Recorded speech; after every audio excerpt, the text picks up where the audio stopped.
Welcome to current धमाका। तो आज के धमाके में धमक होगी 1 नवंबर 2021 के सभी महत्वपूर्ण करंट अफेयर्स से रिलेटेड टॉपिक्स की, जो हमने रखे हैं आपके सामने एमसीक्यूज़ के फॉर्म में। और यही नहीं, हर एक क्वेश्चन से रिलेटेड जितनी और भी महत्वपूर्ण जानकारियां हैं वो भी हम आपसे डिस्कस करेंगे आज के इस वीडियो में। तो चलिए फिर शुरू करते हैं आज के पहले क्वेश्चन से। यूएनजीए यानी यूनाइटेड नेशंस जनरल असेंबली ने किस दिन को वर्ल्ड सिटीज़ डे घोषित किया है? यूएनजीए ने 31 अक्टूबर को वर्ल्ड सिटीज़ डे घोषित किया है, यानी इस क्वेश्चन का आंसर ऑप्शन ए है। चलिए अब हम बात करते हैं वर्ल्ड सिटीज़ डे की। आखिर ये क्यों मनाया जाता है? वर्ल्ड सिटीज़ डे को अंतर्राष्ट्रीय स्तर पर सस्टेनेबल ग्लोबल अर्बनाइजेशन की विचारधारा को आगे बढ़ाने के लिए मनाया जाता है। वर्ल्ड सिटीज़ डे 2021 की ग्लोबल थीम को भी हमें याद रखना है, जो कि है adapting cities for climate resilience. Adapting cities for climate resilience. पहला वर्ल्ड सिटीज़ डे 31 अक्टूबर 2014 में चीन के शंघाई प्रांत में लॉन्च हुआ। चलिए अब हम बढ़ते हैं आज के नेक्स्ट क्वेश्चन की तरफ। भारत में राष्ट्रीय एकता दिवस कब मनाया जाता है? भारत में राष्ट्रीय एकता दिवस 31 अक्टूबर को मनाया जाता है। तो इस क्वेश्चन का आंसर हुआ ऑप्शन बी। तो अब हम बात करते हैं कि 31 अक्टूबर को ये राष्ट्रीय एकता दिवस क्यों मनाया जाता है। राष्ट्रीय एकता दिवस सरदार वल्लभ भाई पटेल के जन्म दिवस के उपलक्ष्य में मनाया जाता है।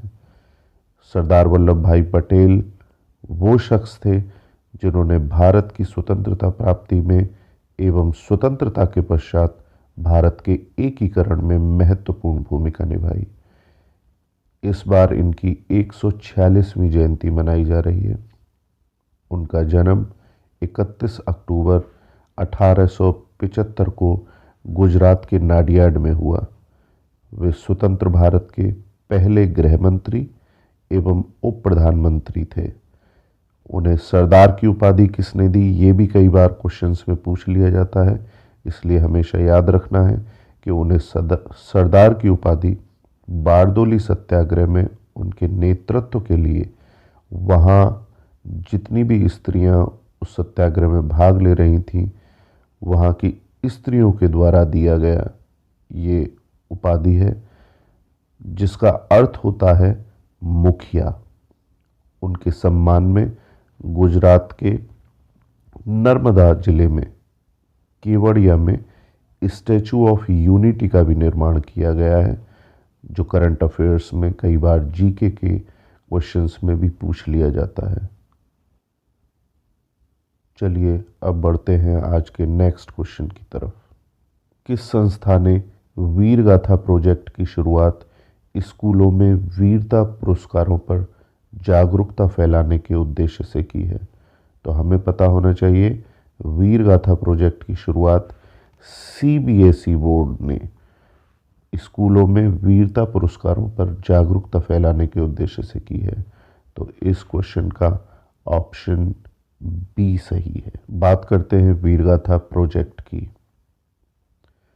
वीरगाथा प्रोजेक्ट का उद्देश्य स्कूली छात्रों के बीच देश के वीर लोगों के वीरतापूर्ण कार्यों एवं उनके त्याग एवं बलिदानों के प्रति जागरूकता प्रसारित करना है।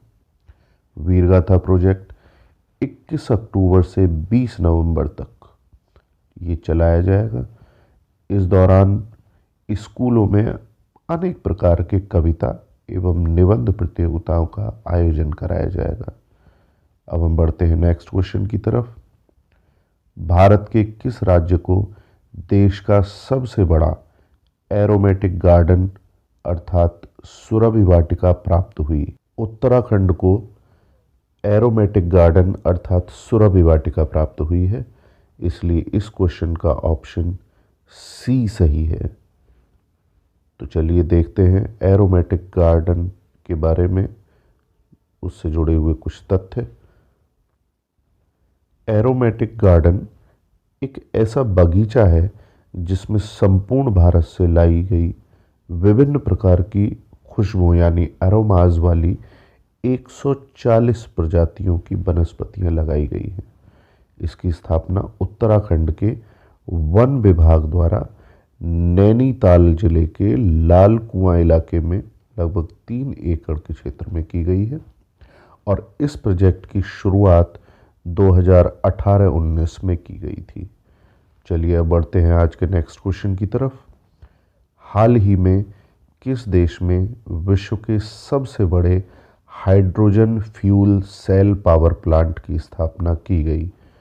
तो वो देश जिसमें hydrogen fuel cell power plant की स्थापना की गई है उसका नाम है साउथ कोरिया, यानी इस क्वेश्चन का ऑप्शन बी सही है। चलिए अब हम बात करते हैं थोड़े से साउथ कोरिया से जुड़े हुए तथ्यों के बारे में। देखिए ये मैप है साउथ कोरिया का। साउथ कोरिया की राजधानी सियोल है। साउथ कोरिया की करेंसी का नाम है साउथ कोरियन वॉन। और साउथ कोरिया के प्रेसिडेंट कौन है? साउथ कोरिया के प्रेसिडेंट का नाम है मून जे इन। अब बढ़ते हैं आज के नेक्स्ट क्वेश्चन की तरफ। कैबिनेट कमेटी ने शक्तिकांत दास के रिजर्व बैंक ऑफ इंडिया के गवर्नर के रूप में कार्यकाल को कितनी समयावधि के लिए अभी बढ़ाया है? तो शक्तिकांत दास जी के कार्यकाल को अभी 3 वर्ष के लिए बढ़ाया गया है। अतः इस क्वेश्चन का ऑप्शन ए सही है। चलिए अब थोड़ा सा जानते हैं शक्तिकांत दास के बारे में। ये कौन थे? शक्तिकांत दास का कार्यकाल 10 दिसंबर 2021 को अभी समाप्त होने वाला है। तो इसी डेट से यानी 10 दिसंबर 2021 से इनके कार्यकाल को आगे आने वाले 3 सालों के लिए और बढ़ा दिया गया है।